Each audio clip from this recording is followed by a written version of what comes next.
হে তরুণ যুবকেরা, হে আমার বন্ধুরা, শুনে রেখে দিন বাবা, জেনে রেখে দেন।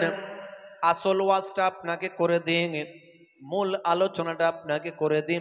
ওয়াজের উদ্দেশ্য, জলসার উদ্দেশ্য বা আমার লেকচার বক্তৃতা কোরআন মাজিদ হাদিস পাকের তাকরির বয়ানের উদ্দেশ্য হলো মানুষকে আল্লাহমুখী করা। এই আল্লাহমুখী করার আলোচনাটা একটু করে দিন। নবীমুখী করা, নবীর সুন্নতমুখী করা একটু আলোচনাটা আপনাদের করে দিন। হে তরুণ যুবকেরা, আমার আল্লাহ কোরআন মাজিদের মধ্যে বললেন, কুল্লু নাফসিন যায়কাতুল মউত, প্রত্যেক প্রাণী মাত্রই মৃত্যুর আস্বাদ গ্রহণ করবে। মরতে আপনাকে আমাকে হবে। আমার আল্লাহ কোরআন মাজিদে আরো বললেন, বান্দারে শুনে রেখে দে, ইজা জাআ আজালুহুম লা ইস্তাখিরুনা সাআতাও ওয়া লা ইস্তাকদিমুন। মৃত্যুর জন্য, মৃত্যুর ভয়ে বান্দা তুমি শুনে রেখে দাও, মৃত্যুর যে সময় নির্ধারণ করা হয়েছে সেই সময়ের একটু এদিক ওদিক করা হবে না। যে সময় তোমার জন্য বেঁধে দেওয়া হয়েছে সেই সময়তেই তোমার মওতটা হবে। হে তরুণ যুবকেরা, হে আমার বন্ধুরা, আমার আল্লাহ কোরআন মাজিদের মধ্যে আবার বললেন, আইনামা তাকুনু ইয়াদরিকুমুল মাউত ওয়ালাউ কুনতুম ফি বুরুজিম মুশাইয়াদা। বান্দা তুমি মৃত্যুর ভয়ে যেখানে পালায়ন করো না কেন, মৃত্যুর হাত থেকে রেহাই পাবে না, বাঁচতে পারবে না। সুদৃঢ় গম্বুজের ভিতরে, মজবুত কেল্লার ভিতরে আত্মগোপন করলেও মৃত্যুর হাত থেকে রেহাই পাওয়া যাবে না। কেউ ভেলোর চলে যায়, কেউ মৃত্যু থেকে বাঁচার জন্য চেন্নাই যায়, কেউ ব্যাঙ্গালোর যায়, কেউ মণিপালে যায়। হার্ট অ্যাটাক থেকে বাঁচার জন্য, ক্যান্সার থেকে রক্ষা পাওয়ার জন্য টাটা হসপিটালে যায়। হে তরুণ যুবকেরা, আল্লাহ বলছেন, যদি আমি মওত লিখে থাকি, যদি আমি মৃত্যুটা তার লিখে থাকি, মৃত্যুর হাত থেকে সে রেহাই পাবে না। মৃত্যু তাকে পাকড়াও করবে, আজরাইল ফারিস্তা তার সামনে গিয়ে দাঁড়িয়ে যাবে। যে সময় বলা হয়েছে সময়ের পরিবর্তন হবে না, মৃত্যুর হাত থেকে রেহাই পাবে না। বন্ধুরা আমার, তরুণ যুবকেরা আমার, হে আমার মুরব্বিয়ানিরা, শুনে রেখে দিন বাবা, জেনে রেখে দেন। আজরাইল ফারিস্তা, আজরাইল ফারিস্তাকে আমার আল্লাহ এমন ভাবে তৈরি করেছিলেন, আল্লাহ তাআলা তার ক্রোধ, তার রাগ, তার ক্রোধকে, আজরাইল ফারিস্তাকে আল্লাহ সেই ক্রোধ রাগ দ্বারা আমার আল্লাহ তৈরি করেছেন। আজরাইল ফারিস্তার মধ্যে কোনো দয়াময় আল্লাহ দেননি, যাতে করে তার মধ্যে দয়াময়ার বা আমার কোনো রকম কোনো লেস না তৈরি হয়, তাহলে সে রূহ কবজ করতে পারবে না। আমার আল্লাহ আজরাইল ফারিস্তাকে সেইভাবেই সৃষ্টি করেছেন। হে তরুণ যুবকেরা, হে আমার মুরব্বিয়ানিরা, আজরাইল ফারিস্তাকে আমার আল্লাহ বললেন, হে আজরাইল, তুমি পৃথিবীর বুকে এত প্রাণ সংহার করেছ, এত মানুষের, এত জীবজন্তুর প্রাণ তুমি হরণ করেছ। আচ্ছা বলো তো, কোনো প্রাণ সংহার করতে কি তোমার কষ্ট হয়েছে? কোন প্রাণ সংহার করতে, বের করতে কি তোমার কষ্ট হয়েছে? আজরাইল ফারিস্তা বলল, আল্লাহ, আপনি আমাকে তো এমন শক্তপুক্ত করে তৈরি করেছেন, আমার জানে দয়া মায়া বলে কিছু নেই। আমি আল্লাহ আপনার হুকুমের জন্য আমি নিজেকে একেবারে বিলিয়ে দিয়েছি। আপনার হুকুম পাওয়া মাত্রই আমি সে কাজ করি। আমি 7-5 চিন্তাও করি না, ভাবিও না, আর আমার মনে দয়া মায়া কিছু নাই। আপনি যেটা বলবেন সেটাই করি। হে তরুণ যুবকেরা, এমন সময় আজরাইল ফারিস্তা বললেন, আল্লাহ, তবে দুজনের প্রাণ বের করতে আমার বড় কষ্ট হয়েছে, আমার মধ্যে আফসোস তৈরি হয়েছে। এরকম পাষাণ হৃদয় আমার আল্লাহ আপনি দিয়েছেন, এরপরেও আমার হৃদয়ের ভিতরে একটা কষ্টের অনুভূতি তৈরি হয়েছে। শুনে রেখে দিন, জেনে রেখে দিন, হে তরুণ যুবকেরা, আজরাইল ফারিস্তা ভাই আমার, দোস্ত আমার, সেই সময় বলেছিলেন, আল্লাহ, আপনি এমন একটা মায়ের জান কবজ করতে বলেছিলেন, যে মা জাহাজে করে যাচ্ছিল, জাহাজে করে এক জায়গা থেকে অন্য জায়গায় যাচ্ছিল, ওই মায়ের গর্ভে ছিল সন্তান, ওই সন্তানের জন্ম হলো, ওই জাহাজে সন্তানের জন্ম হলো, সন্তানের জন্ম হওয়ার পরে হে তরুণ যুবকেরা, হে আমার মুরব্বিয়ানেরা, শুনে রেখে দিন বাবা, মাছ দরিয়ায় এমন সময় ঝড় ঝটিকা এলো, ওই জাহাজটা ডুবে যাবে। মা পেরেশান হয়ে গেল তার সন্তানকে বাঁচানোর জন্য। একদিন, দুদিন বা 3 দিন বয়স, এই রকম অল্প কয়েক দিনের সদ্যজাত শিশুটাকে বাঁচানোর জন্য মা পেরেশান হয়ে গেল। মা নিজের জীবন চলে যাবে, কিন্তু তার সন্তানকে বাঁচাবে কি বাঁচাবে না? মায়ের মনে দয়া ময়া, আল্লাহ রহম অনেক বেশি দিয়েছেন। মায়ের তুলনা পৃথিবীর জমিনে হয় না। তাই মাকে কষ্ট দিও না, মাকে কষ্ট দিও না। মা হলো আমার হৃদয়ের আলো, জননীর মুখ দেখে প্রাণ করে ভালো। জোরে হবে না? আরে জোরে হবে না? মায়ের দরজা অনেক বেশি দেয়া হয়েছে। আল্লাহর নবী বলেছেন, ইজহাব ফাআকরিমহা ফাইন্নাল জান্নাতা তাহাতা রিজলাইহা। যাও, তুমি তোমার মায়ের সম্মান করো, কারণ তোমার মায়ের পায়ের তলায় তোমার জান্নাত। জোরে হবে না? আরে জোরে হবে না? সেই মায়ের মর্যাদা আল্লাহ অনেক দিয়েছে। আর পিতা, বাপের সম্মানও আল্লাহ কম দেননি, বাপের সম্মানও করতে হবে। কোরআন মাজিদ আল্লাহ রাব্বুল আলামিন বলে দিয়েছেন, ওয়াসাইনাল ইনসানা বিওয়ালিদাইহি ইহসানা হামালাতুহু উম্মুহু কুরহাউ ওয়া ওয়াদাআতুহু কুরহা ওয়া হামলুহু ওয়া ফিসালুহু সালাসুনা শাহরা। আমার আল্লাহ বলেছেন, তোমরা তোমাদের পিতামাতার ইহসান করো, কারণ তোমাদের মা তোমাদের গর্ভে ধারণ করেছে এবং তোমাদেরকে দুগ্ধ পান করিয়েছে। 30টা মাস সময় লেগে গেছে। জোরে বলুন সুবহানাল্লাহ। সেই মাকে কষ্ট দেবেন না, বাপকে কষ্ট দেবেন না। মুসলমানের ছেলে বুড়ো বাপ মাকে কষ্ট দেয়, অনেক ক্ষেত্রে দেখা যায় বুড়ো বাপ মাকে কষ্ট দেয়। বুড়ো বাপ মাকে কষ্ট দেবেন না। সেই মাকে নিয়ে আমার কয়েক লাইন কবিতা আমি লিখেছি। তাই মা হলো আমার হৃদয়ের আলো, জননীর মুখ দেখে মন করে ভালো। মায়ের আঁচলেতে কত মুখ মুছেছি, যখনই মুখে হাতে নোংরা দেখেছি। মা আমার কান্নায় বিচলিত হয়ে যায়, সন্তানের চোখে পানি বুকটা ফেটে যায়। মায়ের কদমেতে জান্নাত জানো কি, সেই কদমে তুমি চুম্বন করো কি। আরো কত সম্মান মায়ের জানো কি, জানলে জীবনে তুমি তা মানো কি। জোরে হবে না?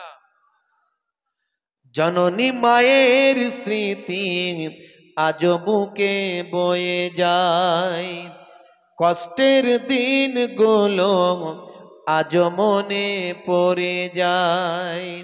জননীর অনাহারে দিন রাত কেটে যায়, তবু যেন সন্তান খালি পেটে না রয়। মা হলো তোমার দুনিয়াতে জান্নাত, মা রাজি না হলে পাবে তুমি দোজখ। এই কথা তুমি আজও মানো কি, মানলে মায়ের সেবা করো কি। এটা হলো আল্লাহর নির্দেশ জানো কি, জানলে সে বিধান তুমি তা মানো কি। জোরে হবে না? জোরে হবে না? মা ছিল এক গো আলকামা সাহাবীর, বড় ভালোবাসতো পুত্র ওর বেনাজির। মায়ের হৃদয়ে ব্যথা লেগে যায় যখনই, মা বলে প্রভু আমি, আমি তার জননী। হাত দুটো তুলে মা খোদাকে জানায়, বড় ব্যথা পেয়েছি ওগো প্রভু দয়াময়। ইন্তেকালে তার দেখো কি ঘটে যায়, ইন্তেকালে তার দেখো কি ঘটে যায়। সাহাবীর কালেমা নসিবে না হয়, নবীজির ওসিলায় মা তাকে ক্ষমা দেয়। কালেমা পড়ে তার রূহ পাখি উড়ে যায়। মা হলো আল্লাহর বড় এক নিয়ামত, দুনিয়ার সন্তান করো তার খিদমাত। বলুন ইনশাআল্লাহ। যাদের মায়ের সঙ্গে গন্ডগোল আছে, অনেকে মায়ের সঙ্গে ঝগড়া করে, আজকে গিয়ে ক্ষমা চাইবেন, কারণ মায়ের পায়ের তলায় সন্তানের জান্নাত। নবী বলেছেন যাও তোমার মায়ের খেদমত করো, কারণ তোমার মায়ের পায়ের তলায় জান্নাত। আমার কবিতার মাধ্যমে মায়ের সম্পর্কে সব আমি লিখে দিয়েছি এখানে, এই কবিতাটা বুঝলেই বুঝতে পারবেন। জি হ্যাঁ, নবীর সাহাবী মায়ের সঙ্গে মন কষাকষি হয়েছিল, মা দুঃখ পেয়েছিল, নবীর সাহাবী বলে কথা, সে নবীর সাহাবীর পর্যন্ত কালেমা নাসিব হচ্ছে না। আমি তুলে ধরেছি এখানে। মা হলো আল্লাহর বড় এক নিয়ামত, দুনিয়ার সন্তান করো তার খিদমাত। মায়ের দোয়াতে বাইজিদ ওলিয়াক, আল্লাহর দেওয়া মা, মা হলো রাহমান। হবে না? মহিবুল্লাহ বলে যে আবার, মা হলো পৃথিবীর সেবা সবার। মায়ের মনেতে যেন দুঃখ না লেগে যায়, দুনিয়া আখেরাতে বরবাদ হবে ভাই। আছে কেউ এমন দোয়াটা পেতে চাই, তাড়াতাড়ি মাকে খুশি যেন করে দেয়। জোরে হবে না? জোরে হবে না? ভাইরা আমার, তরুণ যুবকেরা আমার, সেই মা সদ্য 2-3 দিন মাত্র সন্তানের বয়স, জাহাজটা ডুবে গেল, মা নিজের বাঁচা তো দূরের কথা, সন্তানকে কেমন করে বাঁচাবো এই চিন্তায় অস্থির হয়ে পড়ল। এমন সময় জাহাজের একটা দরজা পানির উপর ভাসতে লাগলো। মা সন্তানকে নিয়ে ওই পানির উপর, জাহাজের ওই বাবা দরজার উপর, মা সন্তানকে নিয়ে পানির উপর ভাসতে লাগলেন। সব ডুবে গেল, মা সন্তানকে নিয়ে ভেসে আছেন। ভেসে ভেসে মাঝ সমুদ্রে ওই বাবা বড় পাটাটা, বড় দরজাটা মাঝ সমুদ্রের পানিতে ভাসছে। কল্পনা করুন, একটু ভাবুন কি অবস্থা। হে তরুণ যুবকেরা, মা সন্তানকে আঁকড়ে নিয়ে ওই পাটার উপর জড়সড় হয়ে পড়ে আছে, যাতে করে সন্তান পানিতে না পড়ে ডুবে যায়, মারা যায়। মা নিজের জান, নিজের জীবনকে বিসর্জন দিয়ে সন্তানকে বাঁচানোর প্রাণপণ চেষ্টা করছেন। এমন সময় আল্লাহ বললেন, এ আজরাইল ফারিস্তা, হে ফারিস্তা আজরাইল, যাও যাও ওই মায়ের রুহটা বের করে নাও। ও আমার মাবুদ, ও আমার স্রষ্টা, ও আমার প্রভু, পৃথিবীতে কোটি কোটি মানুষের, কোটি কোটি জীবজন্তুর প্রাণ সংহার করেছি, আমার মনে কোনো ব্যথা লাগে না, কারণ আমার মনকে তুমি সেভাবেই শক্ত করে তৈরি করে দিয়েছ। কিন্তু এই বাচ্চাটির মাটাকে যখন মাঝ সমুদ্রে আমি যখন রুহুটা বের করতে গিয়েছিলাম, আমার মনে একটু চিনচিন করে কষ্ট হয়েছিল। আহারে, এই ছোট্ট শিশুটা কেমন করে বাঁচবে, আমি তার মাটার রুহুটা বের করে নিলাম। তুমি বলেছিলে, আমি মায়ের রুহুটা বের করে নিয়েছিলাম, মাটা সমুদ্রের তলায় তলিয়ে গেল, আর ওই শিশুটা ওই দরজা আর পাটাতে ভাসতে রইল। আল্লাহ বললেন, ঠিক আছে, আর কার আর কার? হে তরুণ যুবকেরা, শুনে রেখে দিন, জেনে রেখে দিন, এমন সময় ফারিস্তা জিব্রাইল আলাইহি, ফারিস্তা আজরাইল আলাইহিস সালাম বললেন, আর একজনের রুহটা কবজ করতে আমার বড় কষ্ট হয়েছিল। সেটা হলো 1 নম্বর জালেম, 1 নম্বর আল্লাহ আপনার দুশ্মন, নিজেকে আল্লাহ বলে দাবি করেছিল, নাম হলো সাদ্দাদ। এ সাদ্দাদ আপনার নবী আপনার পায়গম্বরের কাছ থেকে, আপনার নবী হুদ আলাইহিস সালামের কাছ থেকে শুনে নিয়েছিল জান্নাতের বয়ান। জান্নাতের বয়ান শুনে নিয়ে নিজে জান্নাত তৈরি করেছিল 300 বছর ধরে, লক্ষ লক্ষ শ্রমিক লাগিয়ে জান্নাত তৈরি করেছিল 300 বছর ধরে। যেদিন জান্নাত উদ্বোধন করতে যাবে, জান্নাতের দরজায় পাটা যখন দিয়েছে, তখন মালিক তুমি হুকুম করলে, যাও সাদ্দাতের রুহুটা বের করে নাও, যাতে করে সে নিজের তৈরি জান্নাতটাও দেখতে না পায়। আমার আল্লাহ তাকে জান্নাত দেখার তুমি সুযোগ দিলে না। একবার যদি সুযোগ দিতে তো কি হতো, কিন্তু তুমি সুযোগ দাওনি। আমার মনে বড় দুঃখ হয়েছিল যখন তার রুহুটাকে বের করেছিলাম। সে অনেক কাকুতি মিনতি করেছিল, তারপরও আমি কঠোর, আমি আমার রবের হুকুম পালন করে তার রুহুটা বের করেছিলাম। এই দুটো রুহ বের করতে আমার কষ্ট হয়েছিল, মনটা বড় চিনচিন করেছিল। সে একবার অনুরোধ করেছিল যে এত বছর ধরে জান্নাতটা তৈরি করেছে, একবার দেখতে দাও। আমি তাকে দেখতেও দিলাম না, কারণ তোমার অর্ডার ছিল। আল্লাহ বললেন, শোনো হে আজরাইল, শুনে রেখে দাও, জেনে রেখে দাও, ওই মাঝ সমুদ্রে যে মা মারা গেল, ওই সন্তানের কি হলো তুমি কি জানো?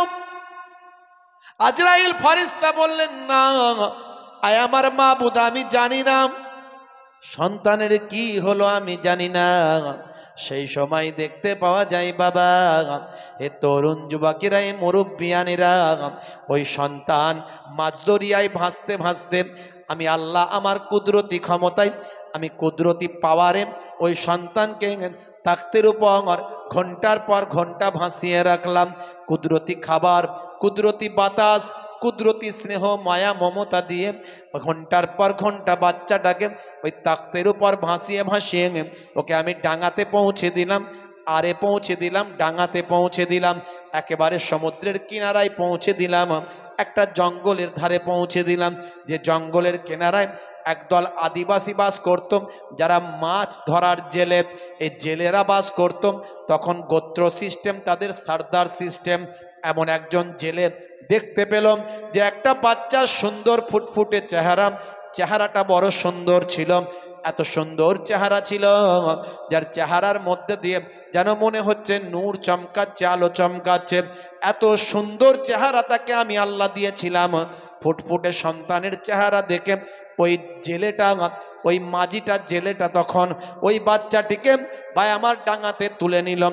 হে তরুণ যুবকেরা, হে আমার বন্ধুরা, হে আমার মুরব্বিয়ানেরা, ডাঙাতে তোলার পরে সে তার সর্দারের কাছে নিয়ে গেল। সর্দারের কাছে যাওয়ার পরে সর্দার ছিল নিঃসন্তান, সর্দারের কোনো সন্তান ছিল না। সর্দার তখন বলল, কার সন্তান পেলে নিয়ে এলে বাবা? কার মায়ের বুক খালি করে সন্তানকে নিয়ে এসেছো বাবা? সর্দারকে সব কিছু খুলে বলার পরে সর্দার বলল, তাহলে আমার সন্তান নাই, আল্লাহ হয়তো আমার জন্যই পাঠিয়েছেন। দাও দাও, আমি একে পরম পিতৃ স্নেহে আমি এই বাচ্চাটাকে লালন পালন করব। ওই বাচ্চাটি আস্তে আস্তে লালন পালন হতে লাগলো। অত্যন্ত দেখতে সুন্দর ছিল, অত্যন্ত সুঠাম চেহারার আমি অধিকারী বানিয়ে দিলাম, অত্যন্ত মেধা সম্পন্ন বানালাম, অত্যন্ত শক্তিশালী বাচ্চা বয়স থেকে আমি তাকে বানালাম। বাবা পিতৃস্নেহে মানুষ হতে লাগলো, এই জঙ্গলের ভিতরে বেড়ে উঠতে লাগলো, জঙ্গলের অন্যান্য বাচ্চাদের সঙ্গে খেলাধুলা করে বড় হতে লাগলো। শুনে রেখে দাও, জেনে রেখে দাও, এ ফারিস্তা আজরাইল, ওই বাচ্চার অবস্থাটা একটুখানি শোনো, তোমার জানা নাই আমি তোমাকে জানাই। হে তরুণ যুবকেরা, হে আমার মুরব্বিয়ানিরা, একদিন জঙ্গলেরই এক ময়দানে বাচ্চাদের সঙ্গে ওই বাচ্চাটা খেলাধুলা করছিল। এমন সময় হঠাৎ করে দেখতে পেলাম একদল সৈন্য ঘোড়ায় চড়ে দ্রুত গতিতে সেই পথে আসছে। এই ঘোড়ায় চড়ে তলোয়ার হাতে দ্রুত গতিতে একদল সৈন্য ওই পথে আসা দেখে বাকি সন্তানরা ছুটে তাদের গোত্রের কাছে পালিয়ে গেল। কিন্তু ওই বাচ্চাটি, যে বাচ্চাটি ওইভাবে মানুষ হতে লাগলো, সেই বাচ্চাটির মনে আমি এত সাহস দিয়েছিলাম, শক্তি দিয়েছিলাম, তার চেহারা এত সুন্দর করেছিলাম, তার মনের জোর এত বেড়ে গিয়েছিল, সে কিন্তু সেখান থেকে পালালো না। সে তাদেরকে দেখতে লাগলো, ওই সৈন্যদেরকে দাঁড়িয়ে দাঁড়িয়ে এক জায়গা থেকে চুপ করে তাদের অবস্থানখানা দেখছিল।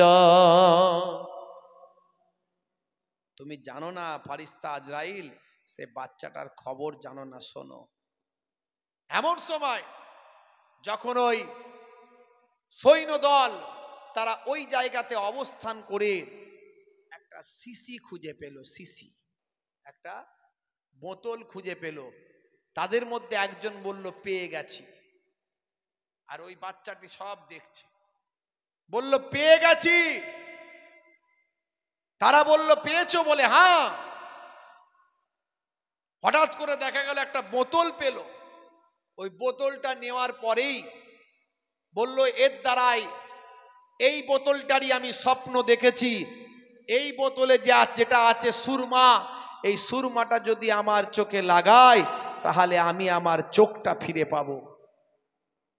তাদের মধ্যে একজন অন্ধ একজন ছিল, অন্ধ সৈন্য ছিল। সে যখন এই কথাটা বলছে তখন অন্য সৈন্যরা বলছে তুমি আল্লাহওয়ালা মানুষ, জানি, স্বপ্নে দেখেছো যে এখানে একটা বোতল আছে, তাতে সুরমা আছে, সেই সুরমা যদি চোখে লাগাও তাহলে তুমি চোখ ফিরে পাবে। কিন্তু তারপরেও বলবো এটা একটু অন্যভাবে পরীক্ষা করা দরকার, হতে পারে কোনো বিষ, কোনো কেমিক্যাল, কোনো রকম পয়জন। হঠাৎ দেখতে পেয়ে গেছে ছেলেটা দাঁড়িয়ে আছে। এমন সময় সৈন্যদল তারা বলল আমাদের অনেক মূল্য, আমাদের অনেক দাম, আমাদের মধ্যে থেকে যদি কারো জীবন চলে যায় সেটা অনেক ক্ষতি হবে। ওই যে দেখো একটা বাচ্চা দাঁড়িয়ে আছে, ওই বাচ্চাটার চোখে একটু দাও, সুরমাটা দিয়ে একটু পরীক্ষা করে দেখো বাচ্চাটার চোখের কোনো ক্ষতি হয় কিনা, বাচ্চাটার চোখের কোনো উপকার হয় কিনা। স্বপ্নে পাওয়া এই সুরমা বাচ্চাটার চোখে একটু লাগিয়ে দাও, দেখো বাচ্চাটার চোখের কোনো ক্ষতি না হলে তাহলে তুমি দেবে। তুমি স্বপ্নে দেখেছ, তুমি বড় আল্লাহওয়ালা মানুষ, এই সুরমা যদি চোখে দেওয়া হয় তাহলে তোমার অন্ধত্ব কেটে যাবে, তোমার চোখ খুলে যাবে। এই বাচ্চাটার চোখে একবার লাগিয়ে দেখো। বাচ্চাটা যখন সব বুঝে ফেললো বিষয়টা কি, সব জানতে পারলো বিষয়টা কি, যখন তার চোখেতে সুরমাটা দেওয়া হলো, সত্যি তার চোখের জ্যোতি আল্লাহ বাড়িয়ে দিলেন। এমন জ্যোতি বাড়িয়ে দিলেন ভাই আমার, আল্লাহর কুদরতি সুরমা সেটা ছিল যেটা স্বপ্নে সে দেখেছিল। ভাই আমার এমন কুদরতি শক্তি আল্লাহ বাড়িয়ে দিলেন তার চোখের দ্বারাই, সে যেখানে দেখে তার ভিতরের খবরটা জানতে পারে। মানুষকে দেখলেন মানুষের ভিতরের খবরটা বুঝতে পেরে যায়। ভাইরা আমার, জমিনের দিকে তাকালেন, জমিনের কোন জায়গায় কি সম্পদ আছে সব দেখতে পেয়ে যায়। যেদিকে তাকায় সেদিক সম্পর্কে সবকিছু তথ্য তার মাথায় চলে আসে। এমন সময় বাচ্চাটা ছিল চালাক, বলল যদি আমি মনে মনে করলাম, যদি আমি বলে দিই যে আমি সব দেখতে পাচ্ছি এবং তোমাদের সমস্ত অবস্থা পরিলক্ষণ করতে পারছি, জমিনের দিকে তাকালে জমিনের দূর দূর পর্যন্ত আমার নজর চলে যাচ্ছে, কুদরতি সুরমা আমার চোখে লাগানোর ফলে আমার চোখের পাওয়ার বেড়ে গেছে, আমার আল্লাহ অলৌকিক ক্ষমতাগুলো আমাকে দেখিয়ে দিচ্ছেন। এটা যদি বলি তাহলে ওরা জানতে পেরে যাবে এবং ওরাও সুরমাটা নিয়ে নেবে। না না, এটা আমি ওদের দেব না। তাই বাচ্চাটা ভাই আমার সেই সময়তেই বদমাইশি বুদ্ধি তার মাথায় চলে এলাম।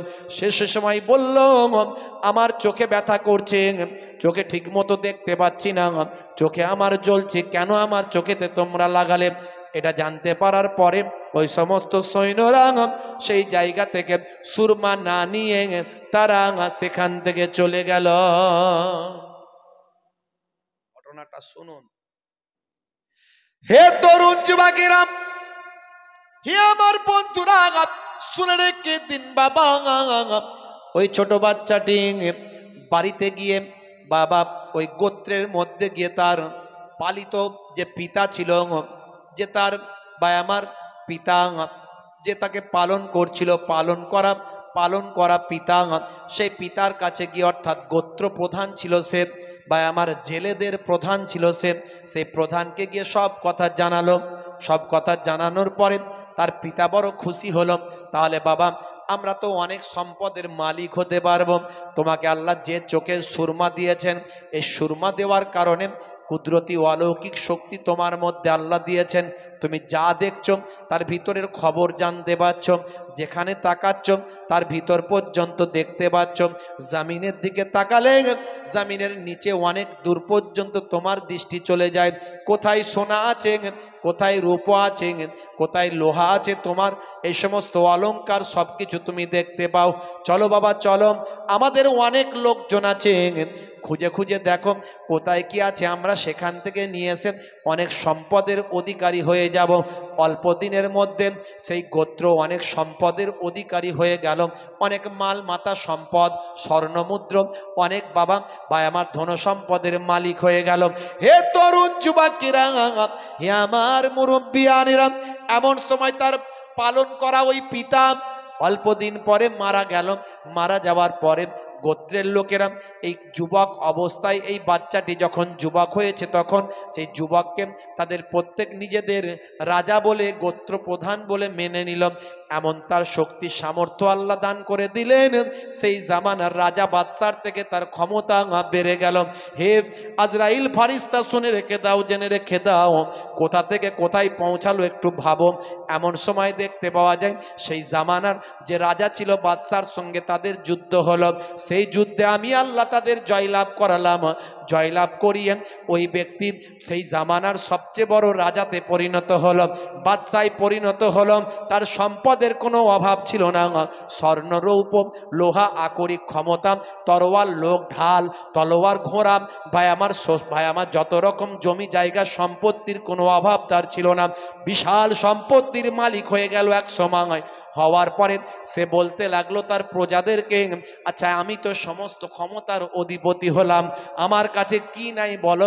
পৃথিবীর সর্বক্ষমতার শক্তিশালী মালিক আমি হয়ে গিয়েছি, অর্ধ পৃথিবীর শাসনকর্তা হয়ে গিয়েছি, অর্ধেকটা পৃথিবী আমি রাজত্ব করি, আমি যা চাই সেটা হয়। আচ্ছা বলো, এখন কি আমি নিজেকে খোদা বলে দাবি করতে পারি না? আমি কি এখন যা ক্ষমতার অধিকারী হয়েছি, আমি যা বলি তাই হয়?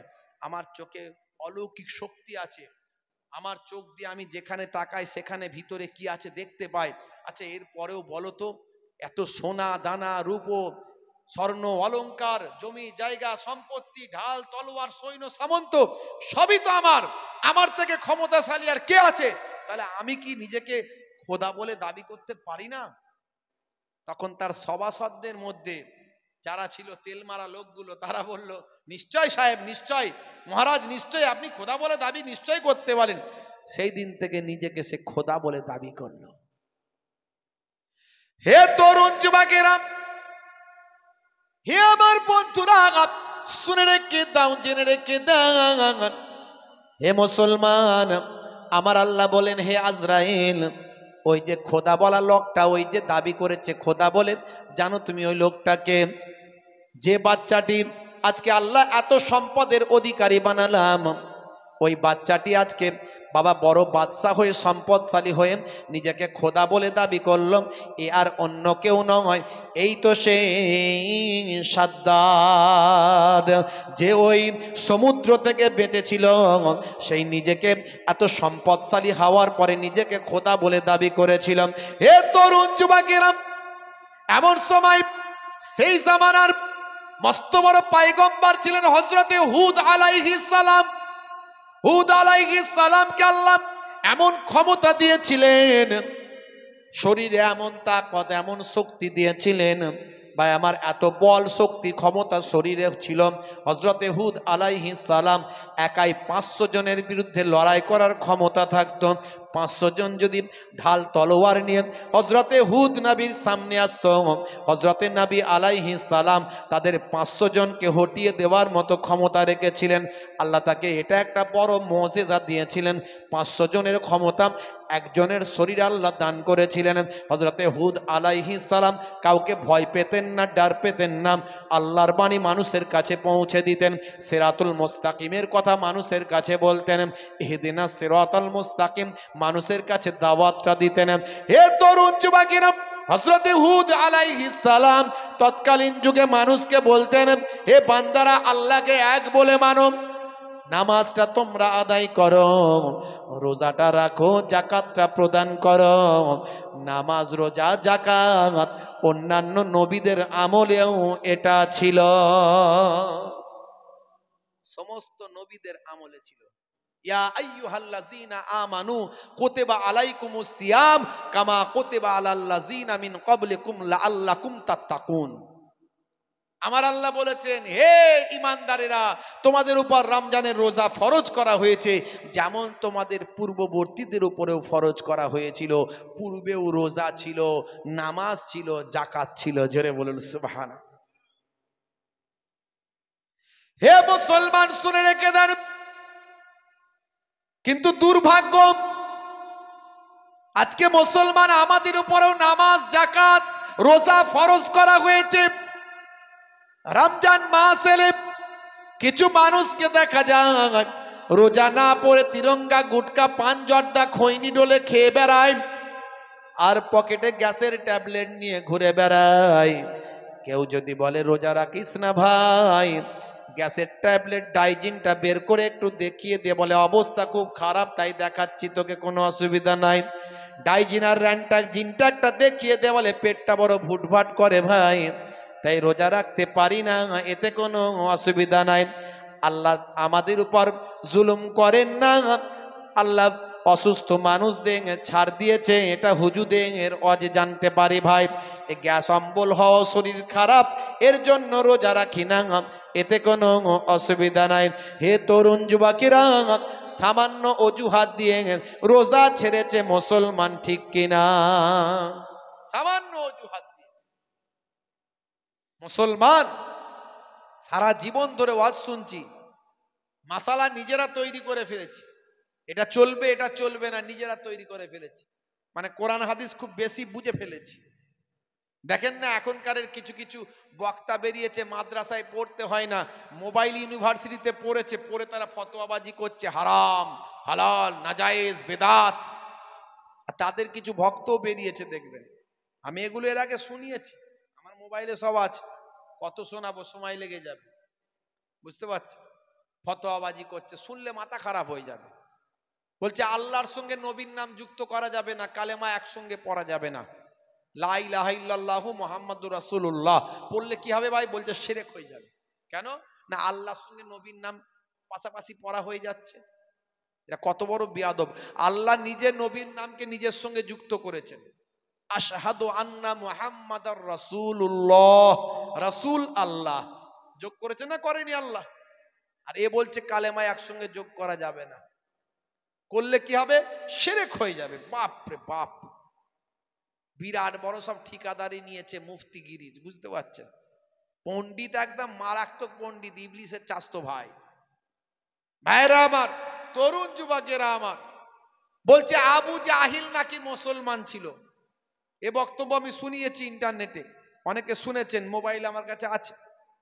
বড় মাওলানা বলছে, ছোটখাটো মাওলানা নয়, বড় মাওলানা। বলছে আবু জাহিল মুসলমান ছিল। তো আবু জাহিল মুসলমান ছিল তো আমার নবীকে মারার জন্য 100 উট ঘোষণা করেছিল কেন? আমার নবীর ঘর ঘিরে ফেলেছিল কেন? হ্যাঁ, আবু জাহিল যদি মুসলমান ছিল তো তাহলে কোরআন হাদিসে কোথাও সাহাবী বলে লেখা নাই কেন? কারণ সেই জামানায় যারা মুসলমান ছিল সবাই সাহাবীর দরজা পেয়েছে। যাতে কথা ঠিক না ভুল? আর সাহাবীদের মর্যাদা কত? আসহাবিকান নাজুম বিআইহিম ইক্তাদাইতুম ইহতাদাইতুম। আল্লাহর নবী বলছেন আমার সাহাবীরা হলেন আকাশের নক্ষত্রের ন্যায়। যে কোনো সাহাবীকে অনুসরণ করবে সে ইক্তেদা করলি ইহতেদা হেদায়েত হয়ে প্রাপ্ত হয়ে যাবে। জোরে বলুন সুবহান। ভাইরা আমার, আবু জাহিল সে 360 খোদায় বিশ্বাসী ছিল, সে কেমন করে মুসলমান হয়? বক্তা বলছে সে মুসলমান ছিল। চিন্তা করতে পারেন? এই জন্য বলি বাবা, মুজাদ্দুজ জামানের সিলসিলার মানুষ আমরা। দাদা হুজুরকে ভালোবাসি, 5 হুজুরকে ভালোবাসি, বসিরার আল্লামা হুজুরকে ভালোবাসি, নিসারউদ্দিন হুজুরকে ভালোবাসি, জনপুরি হুজুরকে ভালোবাসি, পীরনগরী হুজুরকে ভালোবাসি। আল্লাহর ওলিদের আমরা ভালোবাসি। আমাদের আর কাউকে লাগবে না ইসলাম শেখানোর জন্য, কোরআন বোঝানোর জন্য কাউকে লাগবে না। কেউ বোঝাতে এলে বলবেন তুমি তোমারটা বোঝো, আমি আমারটা বুঝি, খালি এটুকু বোঝো যে ঝগড়া করো না। ইসলামটাকে ঝগড়া করে করে শেষ করে ফেলছে মৌলী সাহেবরা। বুঝতে পারছে? মৌলী সাহেবরা যদি এত ঝগড়া করে তাহলে সাধারণ মানুষরা কি করবে? ওকে গালাগালি করছে, ওকে গালাগালি করছে, একে কাফের, ওকে কাফের, ওকে বেঈমান, ওকে মুশরিক। প্রত্যেকটা তো ডেফিনেশন আছে। কাফের কাকে বলে, মুশরিক কাকে বলে, বেঈমান কাকে বলে, মুনাফিক কাকে বলে, সব ডেফিনেশন আছে। তুমি কোন ডেফিনেশনে ফেলে কাকে মুনাফিক, কাফের, বেঈমান, মুশরিক বলছো? গালাগালি করছো, ওর বিরুদ্ধে গীবত করছো, ওর বিরুদ্ধে গীবত করছো, কাকে বলছো এগুলো? ভাইরা আমার, এদের থেকে আমাদের সাবধানে থাকতে হবে, এদের থেকে দূরে থাকতে হবে। কারণ যত বড় আলেম, মাওলানা, মুফতি, হাজি, হুজুর, পীর, মাওলানা, ভাই আমার, শেখ যে হয় না কেন, যদি আমরা গীবতকারী হয়, গীবতকারীর জন্য কোনো নাজাত নাই। গীবত করা, চগলখড়ি করা, এগুলোর সাজা হচ্ছে মৃত ভাইয়ের গোস্ত খাওয়ার সমান, আর জান্নাতের খুশবুও পাবে না। ভাইরা আমার, তরুণ যুবকেরা আমার,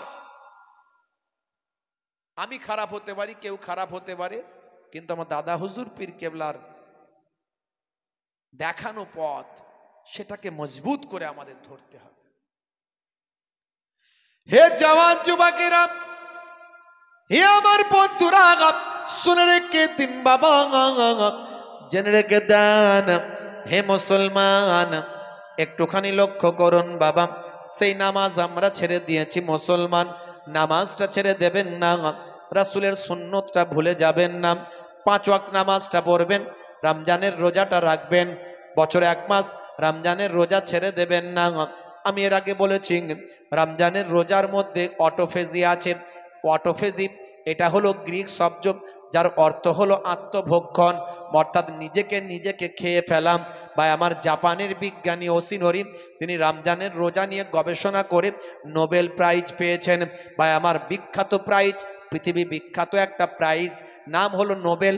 এই নোবেল প্রাইজ লাভ করেছেন অটোফেজি নিয়ে গবেষণা করে। বা আমার তিনি রমজানের রোজার মধ্যে বৈজ্ঞানিক ব্যাখ্যা দিয়েছেন। এর আগে আমি বক্তব্যে সেটা বলেছি। হে তরুণ যুবকেরা, নামাজের থেকে ভালো ব্যায়াম কিছু হতে পারে না। ওযু করলে আপনার আমার টেনশন ফ্রি হয়, নার্ভগুলো শান্ত হয়ে যায়, রাগ কমে যায়, শরীর সুস্থ হয়, জীবাণু ঝরে ঝরে চলে যায়, জীবাণুমুক্ত শরীর হয়ে যায়। এমন কিছু অনেক জীবাণু বাতাসে ঘুরে বেড়ায় যেগুলো আমরা চোখে দেখতে পাই না। যে অঙ্গগুলো আমাদের শরীরের, যে অঙ্গগুলো খোলা থাকে সেগুলোতে জীবাণু অ্যাটাক করে। যখন আমরা দিনে 5 বার অজু করি, এই অজু করার সঙ্গে সঙ্গে আমাদের শরীরটা জীবাণু মুক্ত হয়ে যায়। হে তরুণ যুবকেরা, ইসলামে যা শেখানো হয়েছে সবের মধ্যে বিজ্ঞান বাস্তবতা আছে। আমি উদাহরণগুলো অনেক দিয়েছি, আজ আমি উদাহরণ বেশি দেব না। বেশি সময় নেব না। মুসলমানের ছেলে, নেশামুক্ত জীবন যাপন করুন, কথাগুলো মাথায় রাখুন, জীবনটা ধন্য হয়ে যাবে। অনেকে আমাকে ফোন করে, হুজুর আপনার ওয়াজ শুনে আমার জীবন পরিবর্তন হয়েছে, আমি নেশামুক্ত জীবন যাপন করছি, আমি মদ খাওয়া ছেড়ে দিয়েছি। ইন্টারনেটে আছে, আমি আগের দিন আপনাদের শুনিয়েছিলাম, এখানে শুনিয়েছি কিনা বলতে পারবো না। এক মা আমাকে ফোন করেছেন, যদি মোবাইলে থাকে আমি শোনাচ্ছি। এক মা আমাকে ফোন করেছেন, ফোন করে বলছেন, হুজুর দেখুন। আসসালামু আলাইকুম। ওয়ালাইকুম আসসালাম। কে বলছেন? অনেক দূর থেকে বলছি, নদিয়া থেকে। নদিয়া ডিস্ট্রিক্ট। ঠিক আছে, আপনার সঙ্গে কথা বলছি, কিন্তু খুব আপনি কেউ তোমাকে বলেছিল? আমি তোমার নাম্বার ইউটিউব থেকে বার করলাম, তা হয়তো পাইনি, হয়তো ক্যামেরাম্যানের নাম্বার পেয়েছিলাম, ওনার সঙ্গে নাম্বারটা নিলাম। হ্যাঁ বলো। হ্যাঁ, বলছি যে আমার স্বামী আপনাকে খুব ভক্ত, খুব আপনার জলসা শোনে, আর কোনো কাউরির জলসা শোনে না। তো হচ্ছে কিনা উনি হঠাৎ আগে খুব দারু দারু খেত, খেয়ে নেশা ভান করতো, করতে করতে মদ খেত। আজকের এখন মানে ঠিক হয়ে গেছে আপনার জলসা শোনার পর। আর আলহামদুলিল্লাহ, আলহামদুলিল্লাহ, খুব ভালো। আচ্ছা, হ্যাঁ, তা আপনাকে ভক্ত, কিন্তু খালি নামাজ পড়বো আর যেটুকুনি টাইম, আর দিন 24 ঘন্টা আপনার জলসা শুনবে। হচ্ছে জলসা শুনবি, তাতে আমরা বিরক্ত নাই, কিন্তু ঘুমের টাইমটা ঘুমাইছি না, দিয়ে পাগলা হয়ে যাওয়ার মতো হয়েছি। বাড়িতে কাউকে দাঁড়াইতে দিচ্ছি না, কাপড় চুপুর মানে থালা ঘটি যা যেখানে ঘর থেকে বলছে আবর্জনা নোংরা সব বার করে আগুন লাগিয়ে দিয়েছি। আর সারা রাত সেই মসজিদ আর বাড়ি করছে, কিচ্ছু খাইছেও না। আর রাত দিন জলসা শুনছে, আর রাত দিন 24 ঘন্টা আপনার জলসা শুনছে, তাতেও আমরা বিরক্ত নাই। ঠিক আছে, জলসা শুনছি ভালো, আল্লাহর কথা বলছি, হাদিস পাকের, আপনি যখন বলবেন সেগুলো সব। কি কাজ করে, কি কাজ করছে, করে কি কাজ? কাজ করতো মিস্ত্রি কাজ, আপনার কাজে। আমি অনেকক্ষণ কথা বলেছি আমার সঙ্গে, এত কথা শোনানো যাবে না। তো মূল কথা হলো, মদ খাওয়া পর্যন্ত ছেড়ে দিয়েছে, 5 ওয়াক্ত নামাজি তো হয়েছে, মানে এতটাই মানে মানে ফানাফিল্লা যেমন যে একটা পর্যায়ে আছে না, মানে আল্লাহর ইশকে, সে মানে এই ওয়াজগুলো শুনে শুনে এমন তার মধ্যে একটা চেতনা তৈরি হয়ে গেছে, সে বলছে আমার কিছু লাগবে না, আমার ওই 2-1টা জামা কাপড় থাকলেই হবে, আর আমি ইবাদত করে করে রাত দিন কাটিয়ে দেবো, এই রকম পর্যায়ে। আমি এটার কথা বলছি না, মানে বলার উদ্দেশ্য যে সে নেশা পর্যন্ত বড় ধরনের মাতাল ছিল, তারপর সে ছেড়ে দিয়েছে, আল্লাহ তাকে সেই হেদায়েত দান করেছে। এরকম কতজন আমাকে ফোন করে। আমি এটাই বলতে চাই যে ওয়াজ আপনি শুনুন, অনেক ঘটনা শুনুন, অনেক ওয়াকিয়া শুনুন, সব ঠিক আছে, কিন্তু আসল কথা হলো ঈমানকে মজবুত করে আমলটা করুন, নামাজটা পড়ুন, রাসূলের সুন্নতটা মেনে চলুন। কোরআন এবং হাদিসের মধ্যে যা বলা হয়েছে, আজকে বড় বড় ওয়াথার পণ্ডিতেরা তারা অবাক হয়ে যায়। হে তরুণ যুবকেরা, হে আমার বন্ধুরা, সেনেগাল হলো একটা ছোট্ট দেশ, আফ্রিকা মহাদেশের একটা ছোট্ট দেশ হলো সেনেগাল। বড্ড পুয়ার এলাকা, গরিব এলাকা বাবা, গরিব দেশ। সেই দেশের মানুষ বড় অনাহারে ওয়ার্দাহারে দিন কাটিয়ে বড় হয়, বড় কষ্ট করে তারা দিন যাপন করে। না আছে ভালো স্কুল, না আছে হসপিটাল, না পড়াশোনা, না খাওয়া দাওয়া, বা আমার অনেক সময় ক্ষুধার্ত অবস্থাতে অনেককে দিন কাটাতে হয়। সেই সেনেগালের মানুষের মুখে হাসি ফোটে না, তারা বড় কষ্টের মধ্যে দিন যাপন করে। হে তরুণ যুবকেরা, এই সেনেগালের একজন বিখ্যাত ফুটবলার, আপনার নাম শুনেছেন বাবা, বা আমার যেমন ক্রিস্টিয়ানো রোনাল্ডো, যেমন মেসি, যেমন রোনাল্ডিনহো, যেমন আপনারা নেইমারের নাম শুনেছেন, তেমন একজন বিখ্যাত মুসলমানদের একজন বিখ্যাত খেলোয়াড়, তার নাম হলো সাদিও মানে। এই সাদিও মানের নাম শুনেছেন, আসল বাড়ি হলো সেনেগাল, আফ্রিকা মহাদেশের একটা ছোট্ট গরিব দেশ। সেই সেনেগালের সাদিও মানে মিডিয়ার সামনে বিবৃতি দিচ্ছেন। বিবৃতি দিতে গিয়ে বলেছেন, হে তরুণ যুবকেরা শুনে রেখে দেন, সাদিও মানে বলেন যে আমি আমার গ্রামটাকে শহরে পরিণত করেছি। আমি বড় ছোটবেলা থেকে কষ্ট করে জীবন যাপন করে স্ট্রাগল করে বড় হয়েছি। আমার পিতা হলেন একজন ইমাম সাহেব, ইমাম সাহেবের সন্তান হলো সাদিও মানে। হে তরুণ যুবকেরা, একজন ইমাম সাহেবের সন্তান, তিনি বলেন ছোট্টবেলায় আমি দেখেছিলাম যখন আমার দেশ ফুটবল খেলতে লাগলো, ইন্টারন্যাশনাল বিশ্ব ফুটবলে যখন চান্স পেয়েছিল, আমার দেশের মানুষের মুখে হাসি ফুটেছিল। অর্থাৎ আমার দেশটাকে সারা পৃথিবীর মানুষ চিনতে পেরেছিল। আমি ফুটবল খেলাকে কোনো প্রমোট করছি না, ফুটবল খেলা জায়েজ এটাও বলছি না, যে ভাই আমার মানুষের যাতে অপমান হয় সেটা না জায়েজ। ফুটবল খেলা আমি খেলি না আর আমি প্রমোটও করছি না।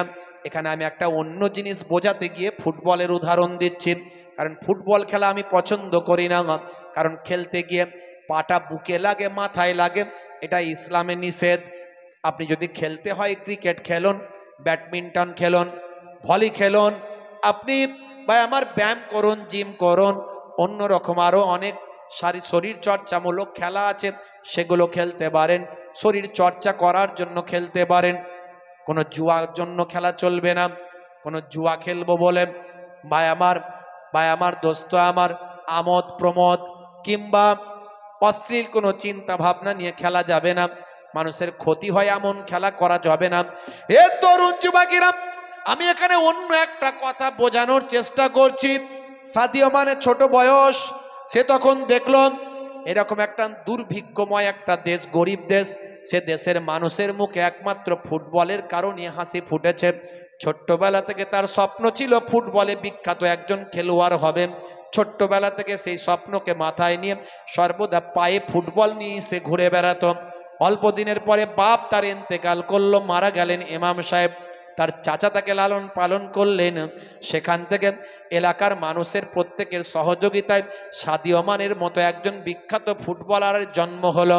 হে তরুণ যুবকেরা, হে আমার বন্ধুরা, হে আমার মুরব্বিয়ানেরা, আজ পৃথিবীর মানচিত্রে ফুটবলের জগতে সাদিও মানে একটা ব্যক্তিত্ব, একটা বিরাট একটা নাম বাবা।